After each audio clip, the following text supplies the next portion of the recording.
Good afternoon, everyone. I want to welcome you to Reformed Presbyterian Theological Seminary's webinar series.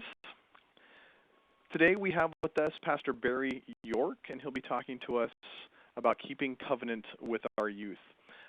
My name is Aaron Sams. I'm the Director of Admissions here at Reformed Presbyterian Theological Seminary. Our usual host, Mark Sampson, is on the road today, heading towards Boston, so he's unable to join us, so I'll be filling in for him. If you have any questions or problems getting connected, feel free to, if you can get into the room, just connect with me over the chat, and I'll try to help you out that way. And you're also welcome to email me at asams@rpts.edu, and I will try to get you connected that way. In the meantime, we're going to go ahead and get started. So today I'd like to introduce Pastor Barry York. Pastor York is the pastor of Sycamore Reformed Presbyterian Church in Kokomo, Indiana. He is also a member of the Board of Trustees for the Reformed Presbyterian Theological Seminary, and Lord willing, in July of 2013, Pastor York will join the full-time faculty here at RPTS. Pastor York is a 1991 graduate of RPTS. He and his wife Miriam have 6 children. That, combined with the congregation's work with the Sycamore Covenant Academy, a unique 4-year educational program to prepare covenant youth for college and life, Pastor York is particularly equipped to teach on today's subject. So at this time, I'd like to turn everything over to Pastor York. But before I do that, real quick, just wanted to say thank you to RP Missions, who is the sponsor of our webinar series. They help us keep these up and running and help us host these using this particular webinar system here. So I'd like to thank them, as usual, for sponsoring our webinars. So at this point, I'd like to turn everything over to Pastor York. Pastor York, as this session goes on, I'll be monitoring the chat room and collecting questions. So those of you watching and listening, if you could send those questions in the chat room to me, or it'll say they're going to Matt Filbert, but I will get them here on this end, and then I will hand those over to Pastor York towards the end of the session. So, Pastor York, take us through our session today. Okay, well, thanks a lot, Aaron, and for your first time, you sound like a pro, so thanks. I am sitting here on a beautiful fall day. I hope it's the same where you are, and I'm thankful to you for taking your time to be with us today on this important topic of keeping covenant with our youth, encouraging congregations in the education of children. A lot of times when we think of educating youth, activities come to mind. You can, let me get the buttons going here, there we go.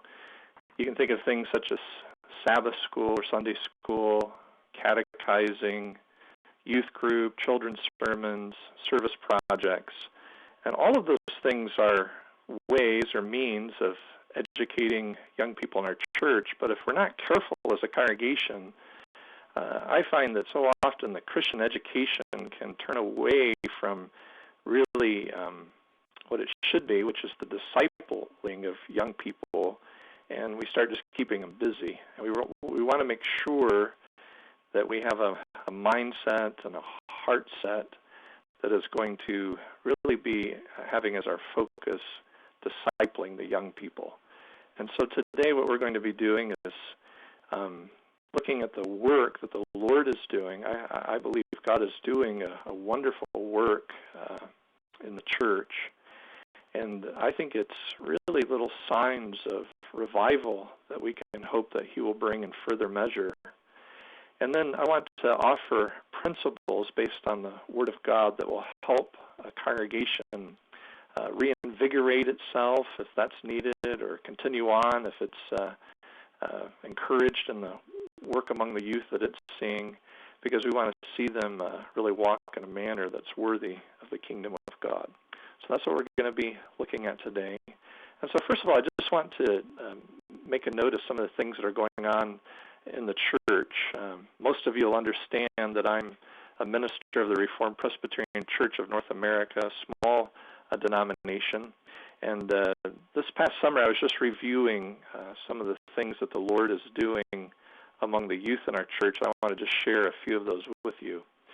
About 16 years ago, the denomination made a concerted effort to start developing short-term missions called RP missions among our young people. And this past year, we had about 50 of our young people participate in this. Now, that could seem modest by other churches' standards, and yet, as you think about it over 16 years, we have seen truly hundreds of young people going off to such places as Australia, Cyprus, France, Germany, Japan, Scotland. There have been young people going to Africa, as well as just domestic trips here in the United States and Canada.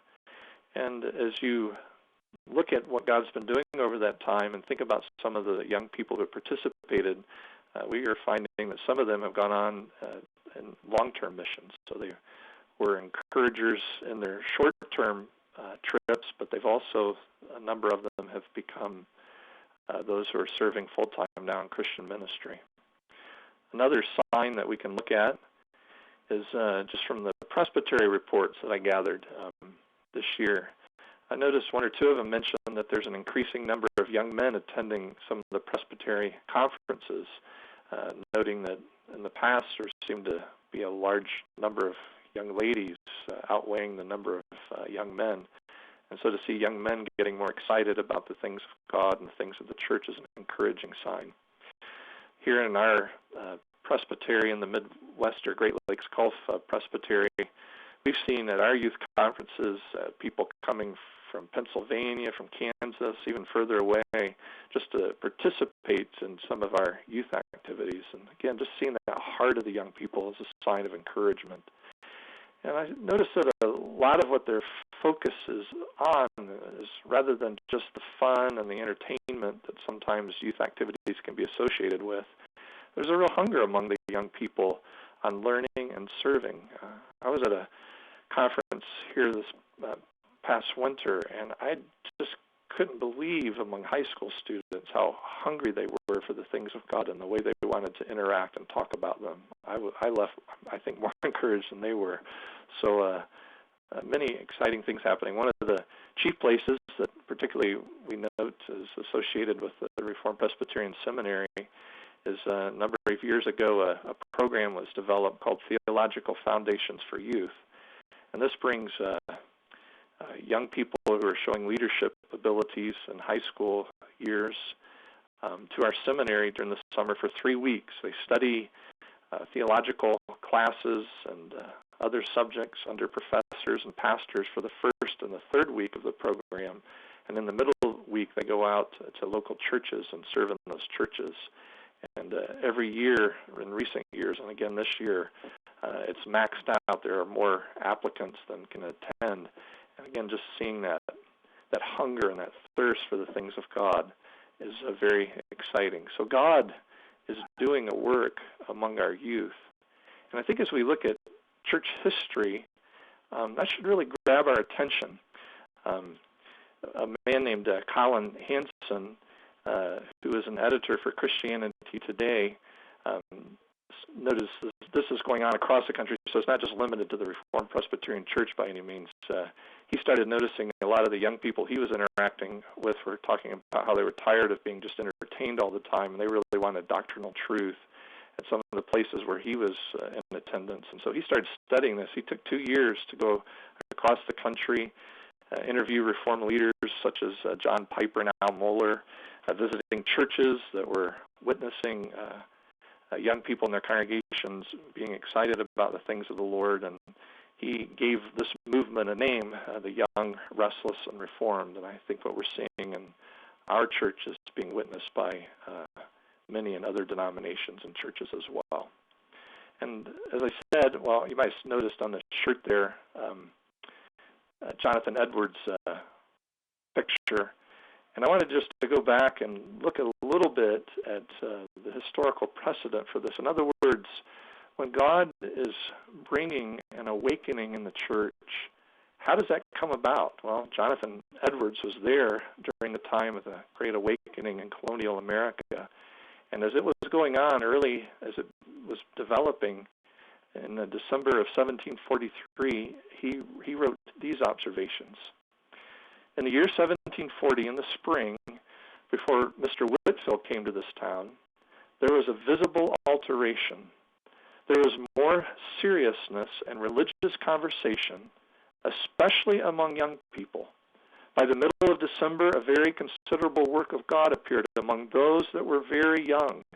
In the spring, an engagedness of spirit about things of religion was become very general among young people and children, and religious subjects, almost wholly, took up their conversation when they were together. And as you keep reading this, it's just sentence after sentence. Edwards is explaining the work among young people. He says, at the conclusion of public exercises on the Sabbath, I appointed the children that were under 16 years of age to go from the meeting house, meaning the church, to a neighbor house where they continued to study the things of God. A little bit later, he says, in the middle of the summer, I called together young people that were communicants from 16 to 26 years of age to my house, which proved to be a most happy meeting. He talks about the children in various parts of the town had religious meetings by themselves for prayer. So when you start seeing young people just spontaneously gathering together for prayer, that's a sign of revival.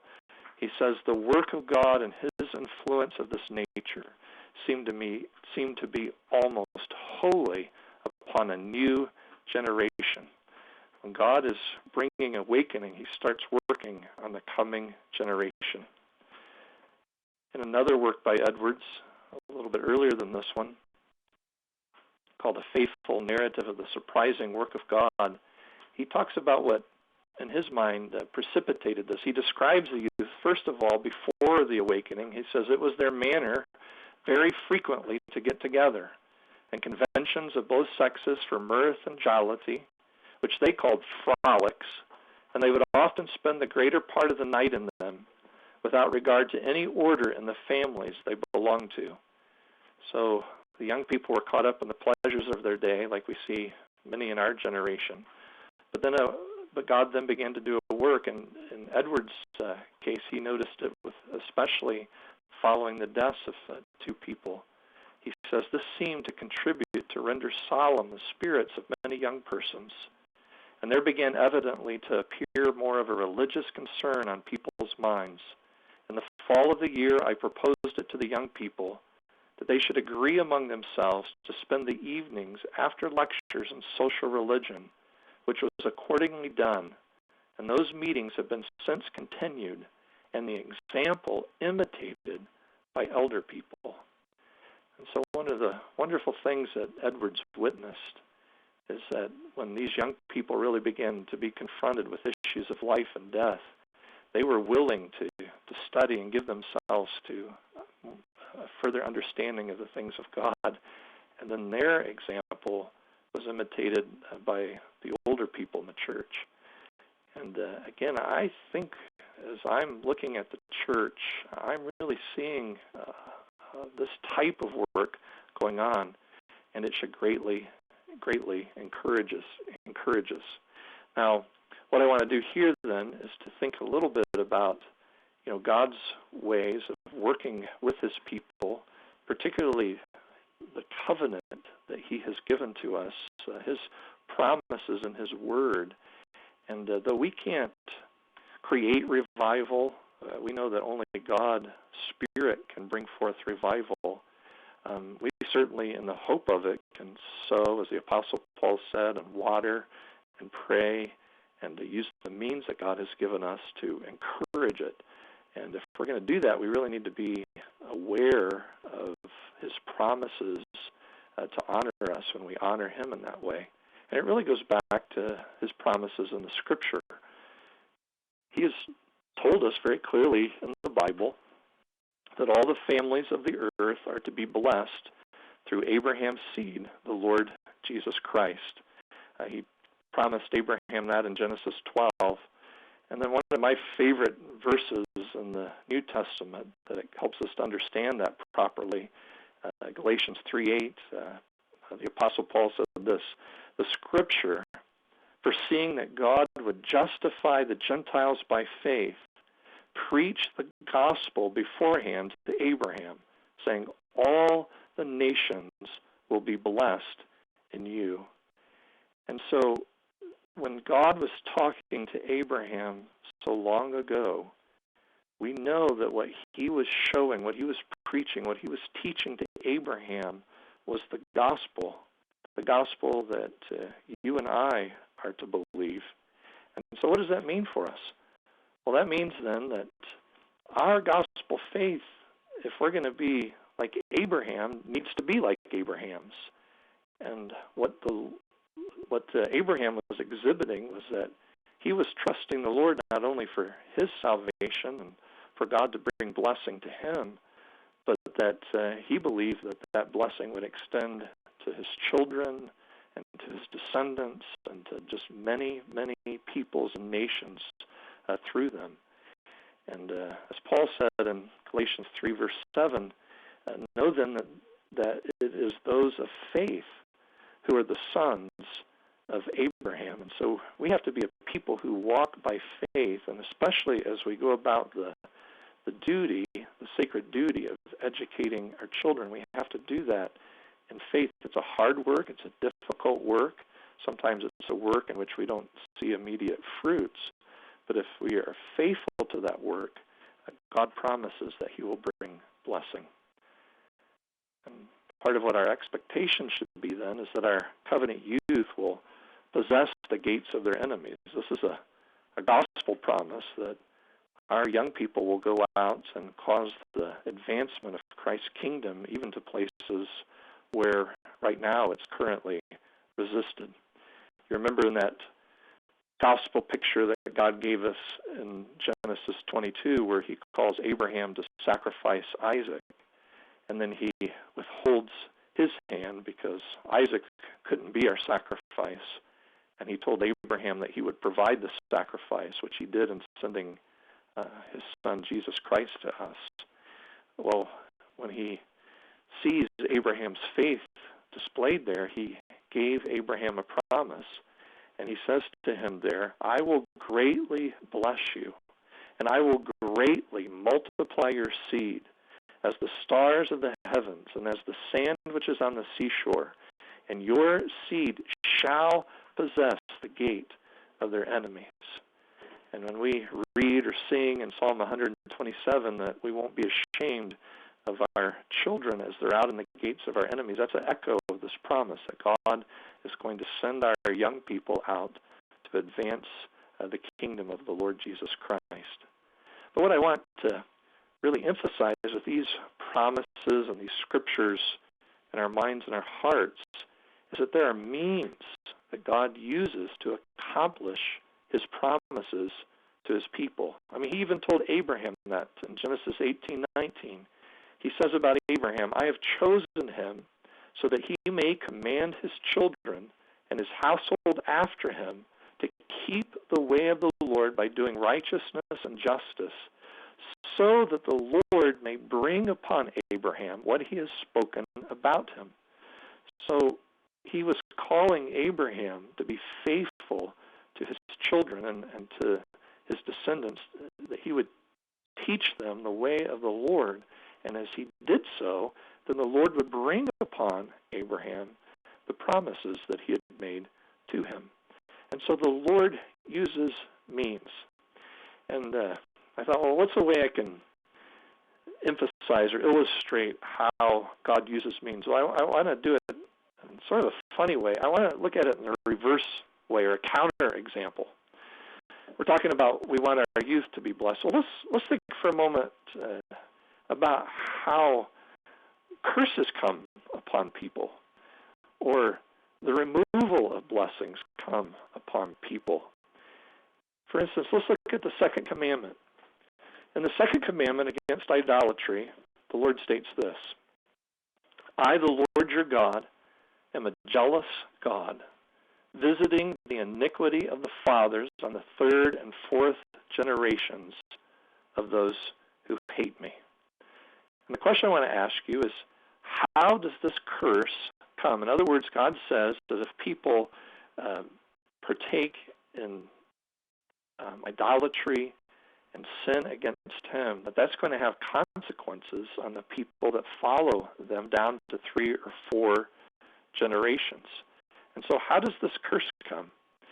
Well, sometimes we hear the word curse, we can think of some special act of God. R.C. Sproul Jr. spoke to this issue, and he illustrates it this way. Suppose that I suffer from covetousness. He goes on to say, God is unlikely to, if I'm outside the kingdom, to send me boils to punish me. Neither is he likely, if I'm inside the kingdom, to send me boils to coax me toward repentance. In other words, God, every time we disobey, that doesn't mean that God sends a lightning bolt down from heaven. And so often when these curses or these pains come upon us for sin, it's not through some act of God. God can work that way, certainly. When they looked in the ark, for instance, men died, or mishandled the ark, men died suddenly. But that's not the ordinary way by which God typically brings the curse.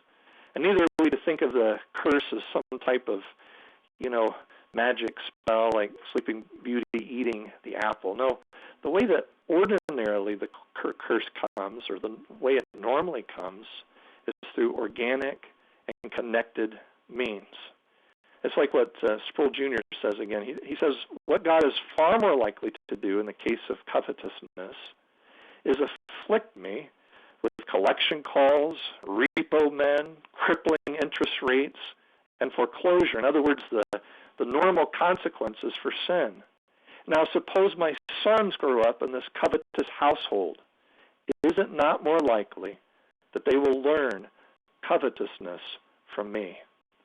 And I believe part of what God is warning against here is if you commit idolatry, you can't expect that your children won't follow in your steps. And it's the same way back with regard to the blessings that God gives to us. God brings blessing to young people through means that he has ordained, such as teaching and modeling. And so that's what we really want to focus on in terms of the application of these truths in the life of our congregation. What are some principles that we can employ in order to encourage the ongoing discipleship of our covenant youth? So let's look at these. I have 7 of them for you today. And the first one is this. It's our view of our young people. Do we treasure them the way that we should? Do we view the youth as a gift vital to the kingdom of God and truly part of the visible church? The Lord in Matthew 18 took a young person and put him down right in the middle of his disciples and told his disciples, they needed to become like this young child if they were truly members of his kingdom. And they needed to make sure they didn't put stumbling blocks in front of these young children, and that they needed to really see these young people as a part of his visible kingdom. And that's why we baptize our children, is because we really believe they're a visible part of Christ's church. When I was speaking at this conference back this winter to the young people, they really wanted me to speak to them about the church.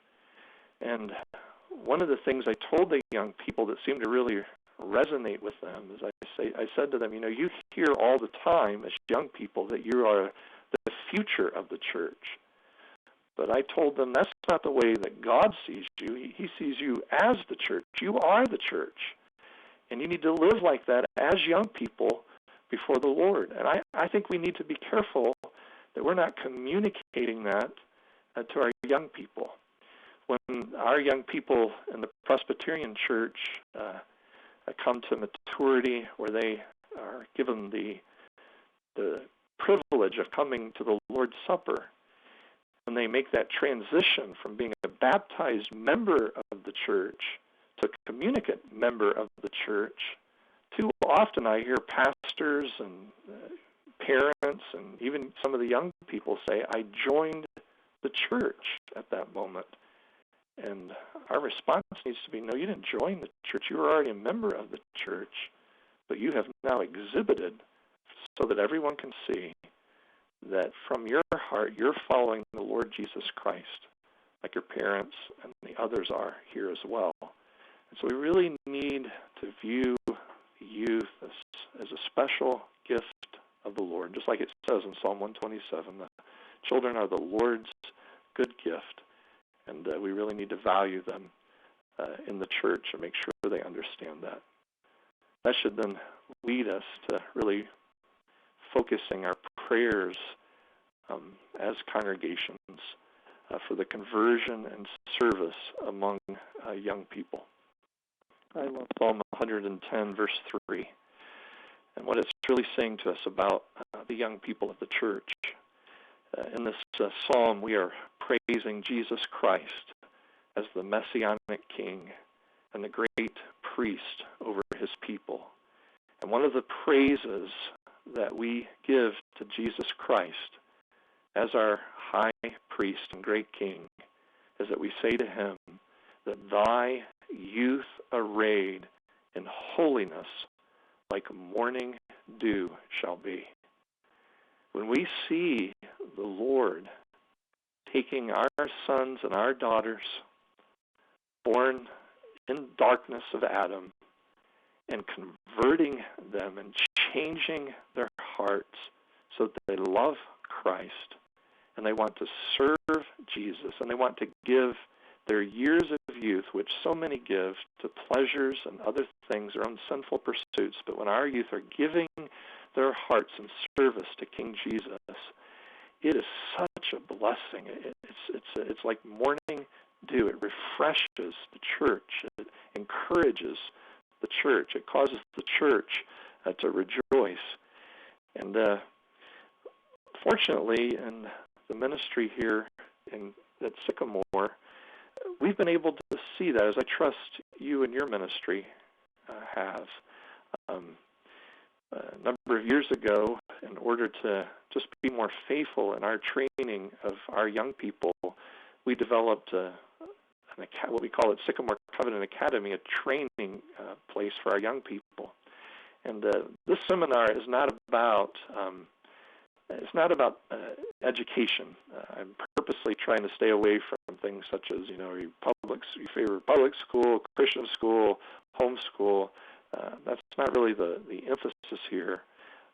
But we do have this academy in our church, and we do offer classes in it. But as I'm constantly reminding our families that are involved, our church, our teachers, and the young people themselves, this academy is not about just coming here and learning math or science, as important as that may be, but rather it's a place for you to grow in your discipleship. And part of being involved in SCA, we require that they serve.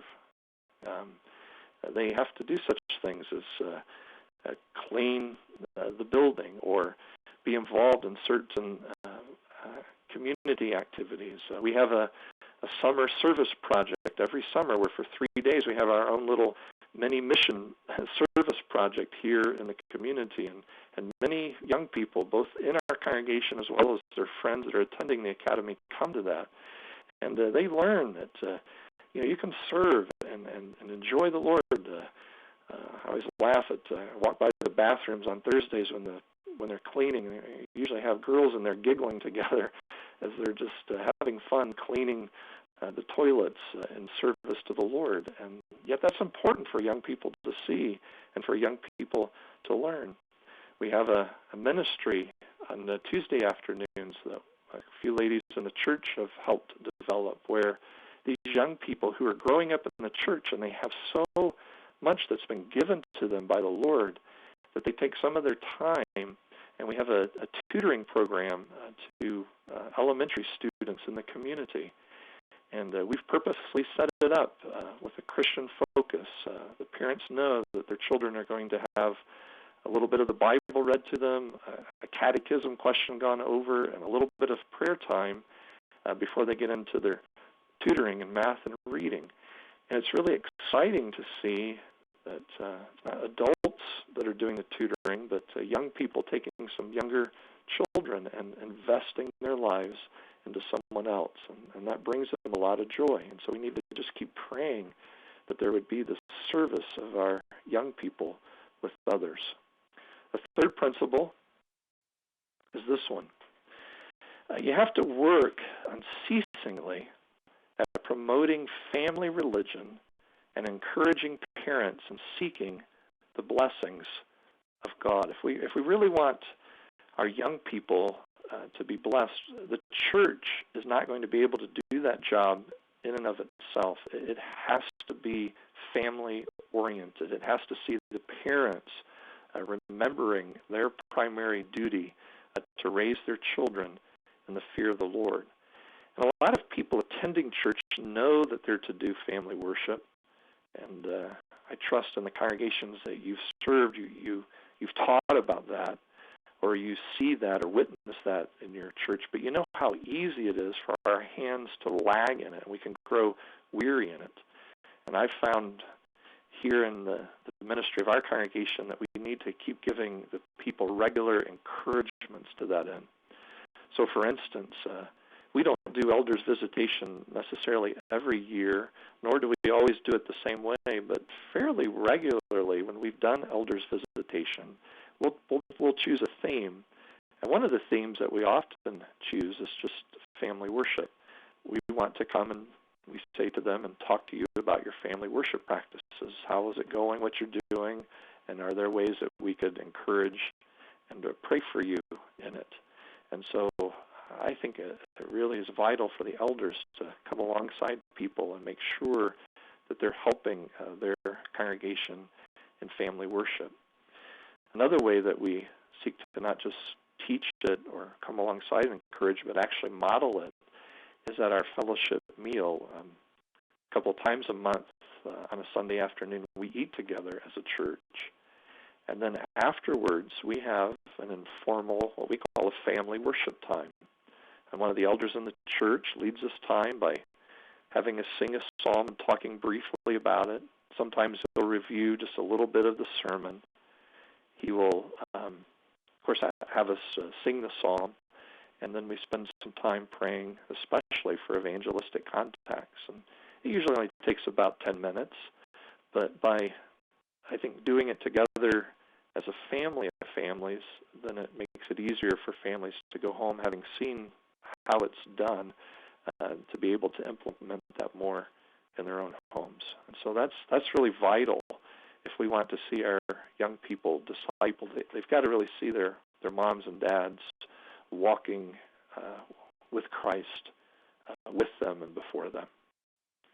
Fourthly, this kind of fits with what I've just said, but as elders, we need to be taking regular inventory of the youth of the congregation. This proverb's often used by sessions to just remember that it says to pay attention to the flock, know the condition of your flock. And one of the things I would say along with that then is, make sure you don't overlook the lambs. We can often focus on family units, and we should, and adults, we should, but there really needs to be time in our session meetings where we're surveying the spiritual development of our young people and how that spiritual development can be encouraged. And if we're going to be able to do that, to know really to scratch where it's itching, to be able to really touch our young people's lives in a knowledgeable way, then we're going to have to know what they're doing. We're going to have to be with them.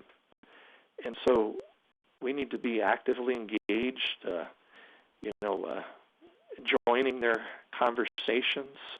I know it's easy sometimes for the youth of a church, even like at our fellowship meals, for them to all sit at a table together, which is fine for them to enjoy one another. But we as adults, and especially as elders, we need to feel the freedom to go up and enter into those conversations and talk with them, know what's going on.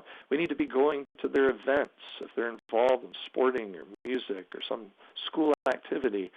We need to be showing up to show that we're really interested in their life outside the church. I think elders need to be on Facebook.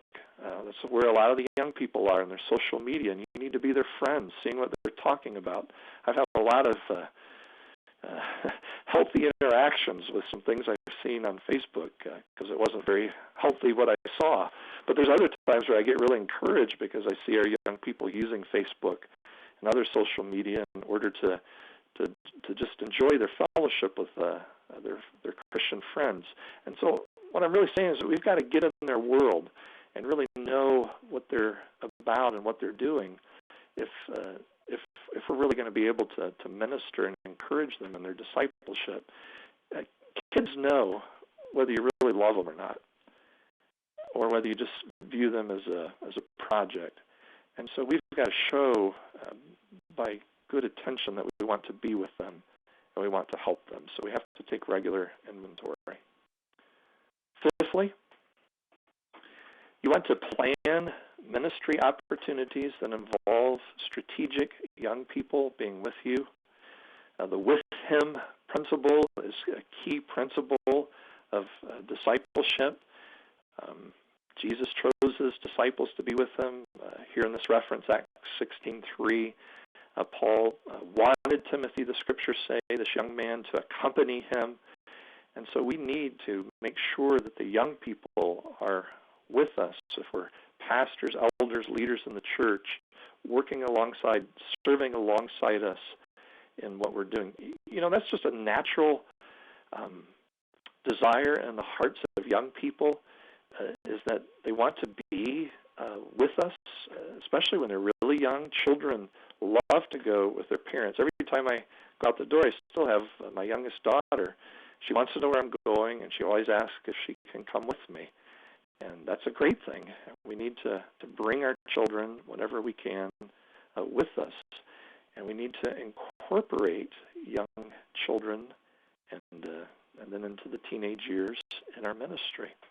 When I first started here in Kokomo, and we didn't have very many people in the church, and much of my ministry was involved in going door to door, knocking and surveying people and inviting them to Bible studies, I almost always had a young person with me. There were a couple of young men in the church that were teenagers that would tag along with me and help me in that, and they began to be able to do some of the talking.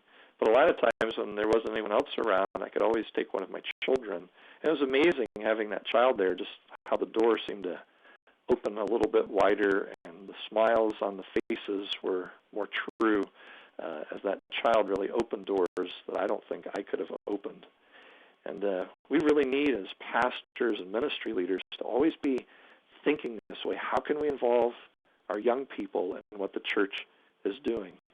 Back in 2008, we had a big evangelistic campaign in our church called Hope for Eternity, where we brought Pastor Ted Donnelly from Ireland to speak, give 5 messages on the subject of heaven and hell. We spent 2 years prior to that time preparing for that, and particularly the last year doing a lot of intensive groundwork for that evangelistic campaign. And I got really excited seeing the young people getting involved in this. Some of them were forming some prayer groups. They were helping do surveys.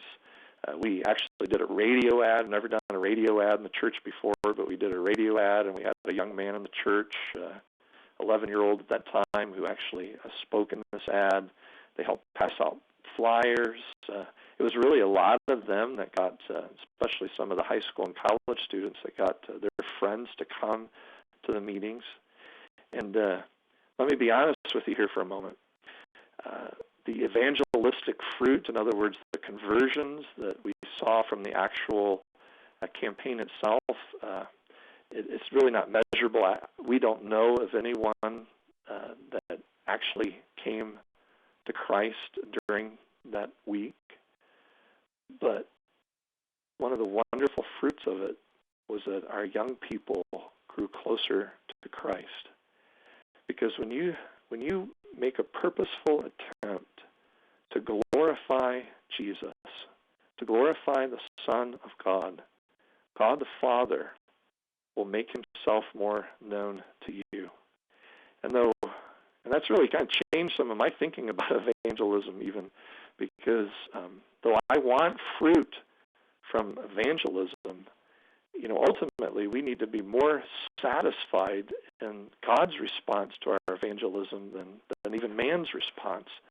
And so to see the Lord draw near to you, that's a wonderful blessing and a wonderful fruit, and I think can impact people evangelistically in even greater ways than perhaps the particular meeting or item that we're trying to use.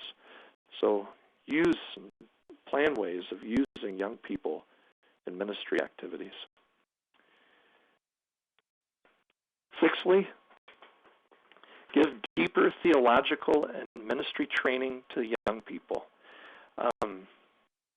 This webinar is being sponsored by our seminary, and in some ways I think every church should, in one way or another, think of itself as a mini seminary. Now, we need the official seminaries for their expertise and training, but also those seminaries should be models of truth to us, that we can take some of the truth that we're learning at the seminary and bring it to our people in a local way.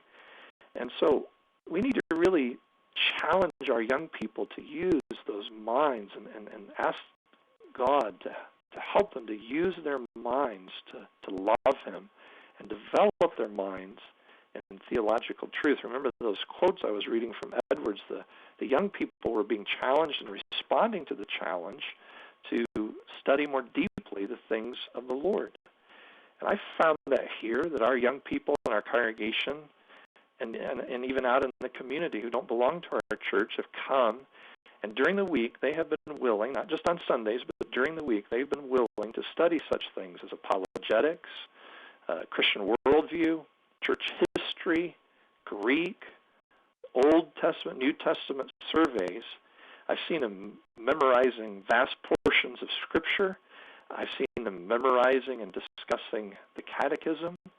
And, you don't have to be anyone special to do that. You might say, well, I can't teach a certain subject, and that may be true, but there's probably someone in your congregation that can. And if not, God's just making available to us such wonderful resources on the web. We can host video lectures. Some of our classes have been conducted that way. But what's the real principle is, let's not be satisfied with our young people drinking just little sips from the Word of God. Let's pray for and then work towards seeing them just be thirsty for God's Word and want to drink it in its fullness and in its abundance. And when we see that, we're going to see our young people and others around them greatly blessed. And then finally, here in these principles, put challenges before the young people that strengthen their faith. Romans says that Abraham grew strong in his faith, and we want to see our young people grow strong in their faith as well. And I think one of the things that God's taught me just here in these last couple of years is if there's an issue in the church or a need in the church or the community, think about the young people. Maybe they could figure out what to do. A few years ago in our little academy, we were kind of hitting a budget crisis. We have a budget that's not real large, but it's significant, and we weren't making the budget. And I was exhausted, and so were some of the other adults trying to help it, just running the school, and the fundraising was about to kill us.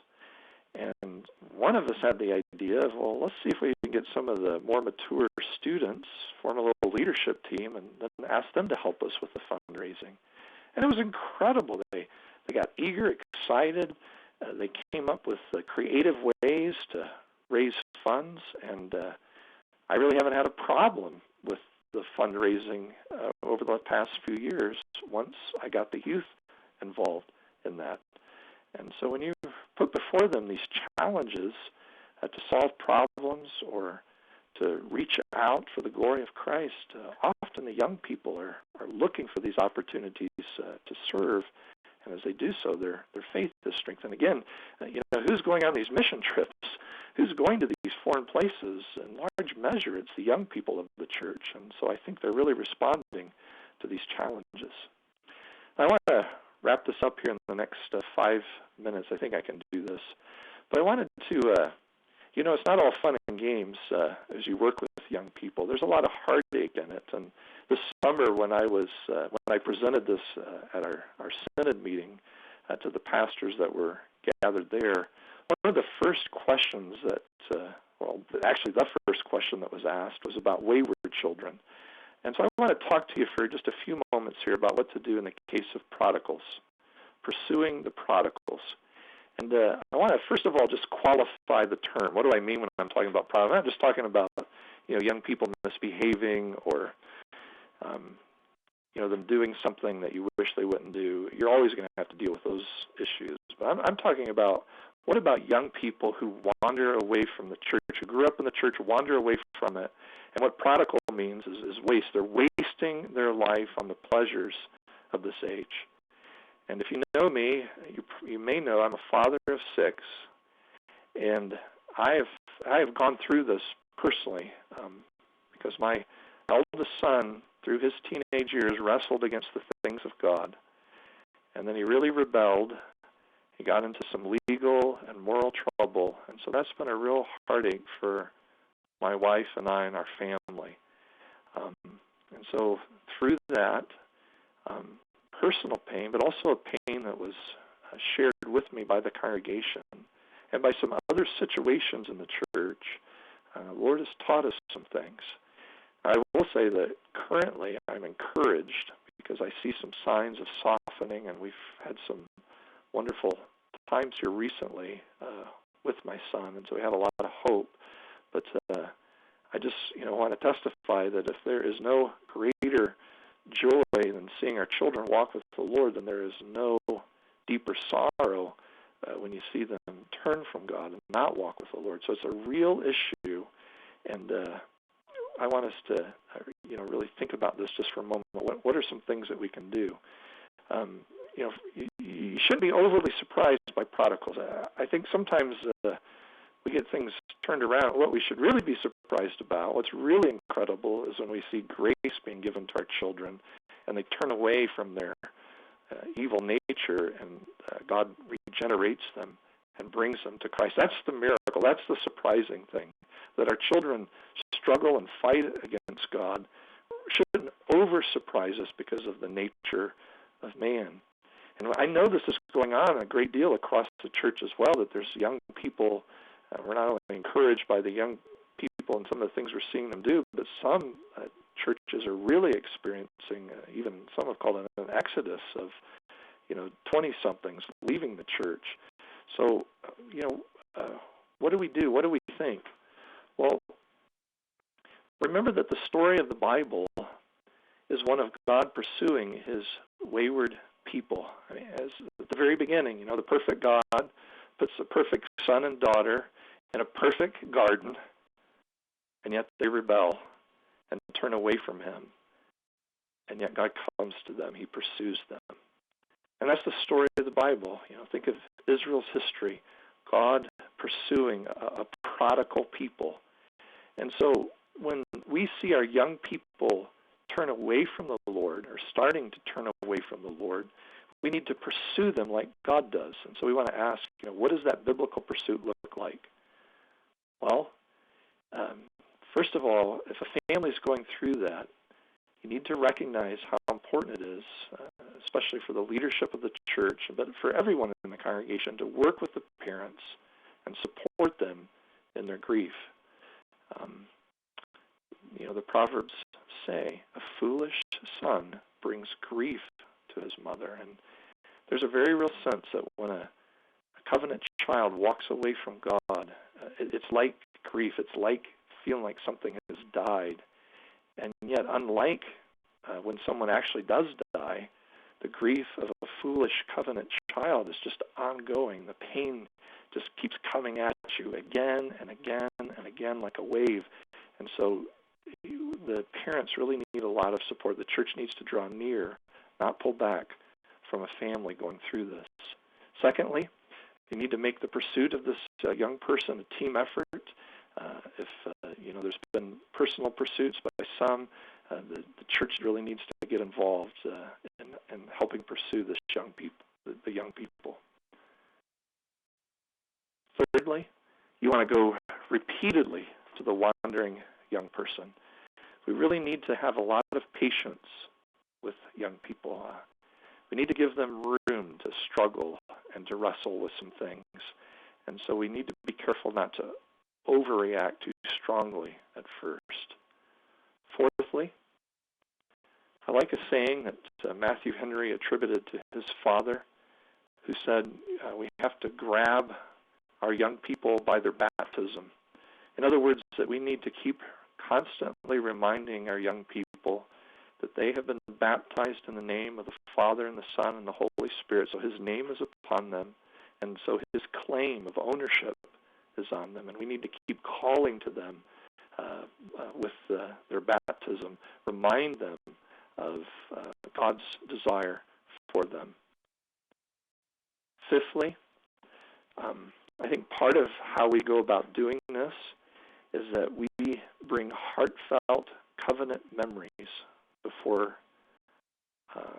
our young people who have left us. In other words, sometimes the sins can be so grievous that becomes the sole focus of our interactions with them. And so this negativity begins to develop fully. Obviously, there's some negativity already. But what we have to remember is how patient and loving God was with his people when they sinned against him. Think of the book of Hosea, for instance, where God is just constantly calling out to his people and reminding them of his times with them. And Hosea chapter 11, he says, when Israel was a youth, I loved him, and out of Egypt I called my son. But the more they called them, meaning the prophets, the more they went from them. Yet it is I who taught Ephraim to walk. I took them in my arms. They did not know that I healed them. I led them with the cords of a man, with bonds of love. And God just keeps reminding his people again and again of how much he loved them, how much he cared for them, his plans for them. And we have to keep doing that even when young people are turning away from us. Regardless of the depth of the sin, if this young person has not been excommunicated yet, even if he's acting like an unbeliever, you still treat him as a believer. In other words, you keep calling him to his faith in Christ and his obedience to the Lord Jesus Christ. Don't get ahead of the church if you're interacting with this young person and the official actions of the church. Keep calling to this young person to repent and leave the situation and return to their Lord. Practice then the long-suffering of the Lord. Again, be patient and waiting. The next principle here, eighthly, work carefully through the stages of official church discipline. You get the elders involved in pursuing the child in a more official capacity, then that will help you kind of slow down and really follow the lead of the elders so that they can help you in trying to reclaim your child. Ninthly, if excommunicated, let him feel the consequences of the excommunication, but keep before him the steps of return. There hasn't been a more difficult time in my life than the day that in the worship service where I went down and sat by my wife and then heard the elders read the sentence of excommunication of my son. And having my wife there with me and leaning on my shoulder as we both wept and with God's people, but just feeling the weight and the loneliness of that was such a difficult thing. But we knew it was the right thing. And we knew that was God's way of dealing with our son. And because of the timing that followed after that, the situation that my son was in, our desire to stand with the church, our desire to honor Jesus Christ, we couldn't even go to our own son's wedding as a result. And we had never even met his wife. And yet, as we have asked God to use the church and use its discipline in our son's life, we found that he has respected our decision because he knew it was a principled one. And recently we've seen him, again, opening up to us. And we just had him and his wife over to our house for the first time here recently for a meal. So that really brings me to the last thing about this, and I'll conclude here, is keep remembering the story's not over. So keep an eye on the horizon. Again, we have to walk by faith in dealing with our covenant youth. And I just love that line in the story of the prodigal son in Luke 15 where it says of the father, it says, while he, the son, was still a long way off, his father saw him and felt compassion. The father was looking for his son to return. So that's my webinar here, Aaron, on educating our covenant youth, and I'll turn it over to you if you have some questions for me. All right. Thank you very much.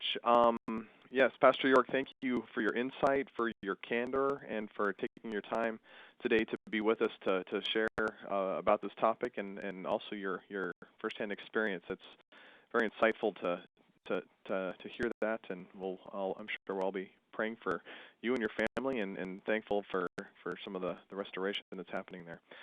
I sent you the questions that I've gotten through the chat room. Those should be in your inbox. So if you want to take a look at those at this time, I do want to, while Pastor York takes a look at the questions, I'll just would like to announce our next webinar, which will happen on November 1st at 3 p.m. Eastern Time. So again, look for the link to that on the rpts.edu website. It's usually on one of the splash pages at the front of the rpts.edu website. Next month it'll be a lecture from Dr. Gamble on Two Kingdom Theology. Dr. Gamble gave this lecture at the RP International Conference this summer. I had the opportunity to be there. He was asked by Dr. O'Neill to give a repeat of that for our webinar series. He's actually unable to be there on the first, so what we've done is we recorded him giving this lecture a couple of weeks ago, and I have edited it all together, and we're going to broadcast that video over this webinar system next month, and then Dr. Gamble will hopefully be able to call in for some question and answer time there at the very end. But he's going to be speaking at a conference and will not be able to make it at 3, so we're going to hope to get him for some Q&A at the end. But it's a great lecture. It's interacting with a topic that is pretty hot in Reformed circles right now. So Dr. Gamble is going to give a brief critique of the Two Kingdoms position and contrast it with the mediatorial kingship of Christ position that's held in the Reformed Presbyterian Church. So you should all look forward to that. Put that on your calendars and plan on joining in for that. So, Pastor York, were you able to find those questions, and do you have any that you'd like to respond to at this point? Well, what is our time frame here, Aaron? It's 3:58 right now, so we've got a couple of minutes, but if we go a little long, I'm just going to keep recording until maybe till about 10 after. So why don't we take 10 or 12 minutes to field some questions, and then we'll go ahead and shut her down. Okay. Well, why don't I take a stab at the first one, and then if you see some you would like to ask, then you can ask me and help me figure out maybe which ones to answer here. Okay. Because we've got about 10 of them, it looks like. I don't know if we'll get through all of them. But one of the questions is, what are some more of the distinguishing characteristics of the young, restless, and reformed population? I guess one of the stresses I would put on is holiness. Although I think a lot of times we see what I often refer to as YMD, young man's disease. Young people get a hold of Reformed theology particularly, and rather than seeing the grace of God in it all, begin to really see it more as a hammer. And so I think part of sometimes what we see is people misusing theology rather than allowing it to have and using it in their own lives the way that it should, which is to produce holiness. So I think if it's really, truly part of the young, restless and reformed movement. It's going to exhibit itself in a holiness of conduct in the life of young people. I think just one other thing that I've noticed are more young people are really tuning into conferences. They're familiar with internet sermons. I've been amazed to hear some of my children, some of other young people. You ask them what they're doing on a Sabbath afternoon, and they'll tell you that they've listened to, John Piper's sermon or someone else, a good, well-known speaker's message. And they've already been in church in the morning. Maybe they're going back in the evening, but they're just wanting to know more about the things of God. And then I'd probably say one other one is just that they've become readers rather than just being caught up in the entertainment and visual age. They're building a little library and desiring to know theology. So those are some key characteristics, I think, that you find among them. I'm looking at the questions here, and one that I think maybe, or it's a question that I encounter a lot and have had in my own home, and that's how have you been able to encourage families who are not doing family worship? Well, I think we want to, line by line, precept by precept. So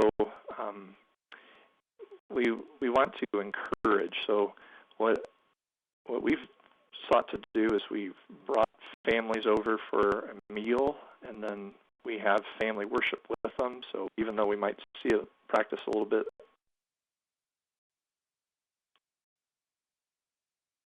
Are you still there? Yeah, I'm still here. You did cut out. I'm getting a low battery on my phone. I just lost you. It's beeping at me pretty profusely here, so I think I'm sorry about that. That's all right. I think I may end up losing you. Okay. Well, do you want to just push through until you cut out, and then I'll just take over from there? You take it over from there. Okay. All right. So we want to again, the modeling approach.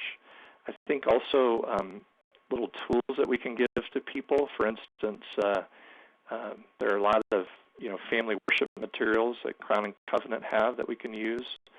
We use for our own church, we do a Psalm of the Quarter and a Scripture passage of the quarter, where week by week we're going through a passage. We're working through Ephesians 1 right now, and just verse a week we ask families to memorize. So it's real simple. Read this verse.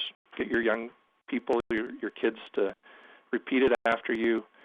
Work at learning how to sing that psalm together, and then pray. So you want to keep it short. You want to keep it simple. You want to keep it scripture-focused. Great. We did have one question. Someone was wondering what work of Sproul Jr. does the idea of organic curse come from? I believe that I read that on the Ligonier Ministries blog site. Okay. I'm almost sure if you went there and Googled it, you would find it. Okay, so just go to ligonier.org and do a search for organic curse or something along those lines? Yeah, okay. That's right. Great. From an article he wrote there. Okay, and another quick question that you should be able to answer quickly before your phone dies there is what age range are you are you specifically speaking of when you talk about the term youth? Obviously teens, but I guess what would maybe be the bottom end of that? It's never too early. I mean, I think it's just like a seed that's planted and it takes time for it to grow. You can't expect a 3-year-old to do what a 16-year-old does. But I think a lot of these principles, that's why I was just trying to keep it principle-based, we can do with, our young children. I took 4-year-olds out door to door with me. And sometimes we think of that as only something adults do. But I think it's a lifestyle of training our young people. Again, you can't expect a 4-year-old to sit in on a theology class, so that was more geared towards older youth. But you can't expect a 4-year-old to start memorizing some catechism questions. Yeah, great. Yeah, absolutely. My children run circles around me with learning the catechism. Yeah. It's amazing how quickly they pick it up. That's right. What are your thoughts specifically about having young people on committees in the church? Well, I think part of that would be, what type of committee you're talking about. But we've involved young people. We have what we call a Fellowship and Hospitality Committee. It's our ladies run that, and it's to take care of meals for people who have needs, or just prepare meals for church activities, those types of things. And some of our teenage girls have served. Sometimes we've called them junior members when they're young enough or not as involved as maybe the ladies are. But we currently have a 18, 19-year-old gal serving on that right now. So I think that's a good place for them to be around some adults and be treated with a sense of responsibility and an encouragement toward maturity. And so I think we can involve our young people in those committees.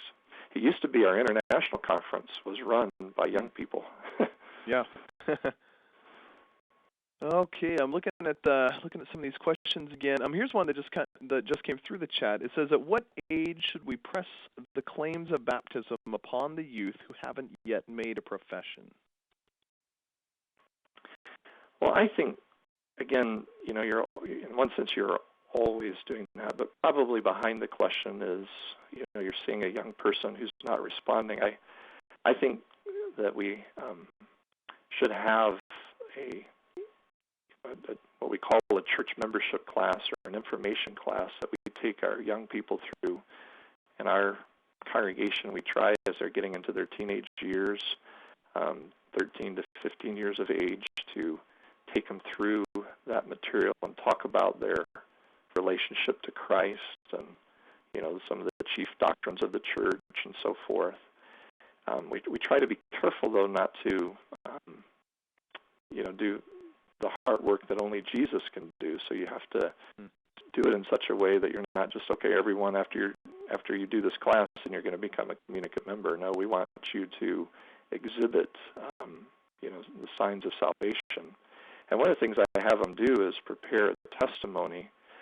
But I've put together a communicant child's testimony where part of what they have to do is go back and look at God's work in their family history. And then they go also interview their parents and ask their parents, do you think I'm ready to become a community? Do you see a true relationship with Jesus Christ? And what are some of the evidences, or what are some of the ways that you've seen the Lord work in my life that really encourages you and indicates that I'm, a disciple of Christ?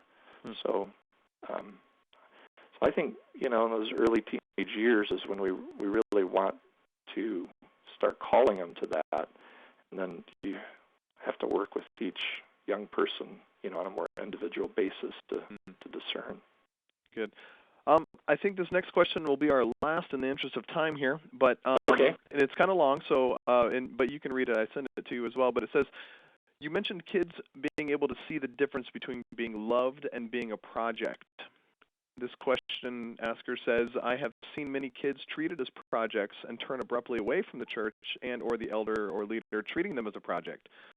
What specific advice for elders do you have to help them prevent this sort of situation?